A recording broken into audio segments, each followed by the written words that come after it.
اسلام آباد کی احتساب عدالت میں سابق وزیراعظم نواز شریف کے خلاف 3 ریفرنسز کی سماعت جج محمد بشیر نے کی۔ نواز شریف، مریم نواز اور کیپٹن ریٹائرڈ صفدر عدالت میں پیش ہوئے۔ جج محمد بشیر نے استفسار کیا کہ خواجہ حارث کہاں ہیں۔ خواجہ حارث کے معاون وکیل نے عدالت کو آگاہ کیا کہ خواجہ حارث سپریم کورٹ میں مصروف ہیں، اس لیے پیش نہیں ہو سکتے۔ جج محمد بشیر نے کہا کہ جو گواہ آئے ہیں ان کا کیا کریں۔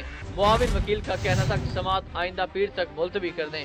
اگر عدالت سمجھتی ہے کہ ہماری وجہ سے تاخیر ہوئی تو ہم سوموار سے مسلسل 3 روز پیش ہو جائیں گے۔ وکیل مریم نواز امجد پرویز کا کہنا تھا کہ ہم بھی غیر ضروری تاخیر نہیں چاہتے۔ ڈپٹی پروسیکیوٹر جنرل نیب سردار مظفر عباسی کا کہنا تھا کہ اسلام آباد ہائی کورٹ نے فیصلہ محفوظ کیا، ٹرائل پر اسٹے آرڈر نہیں دیا، اگر حکم امتناع نہیں ملا تو ٹرائل چلنا چاہیے۔ انہوں نے کہا کہ عدالت نے یہ نہیں کہا کہ کب فیصلہ سنائیں گے، ہو سکتا ہے 2 ماہ میں بھی فیصلہ نہ آئے۔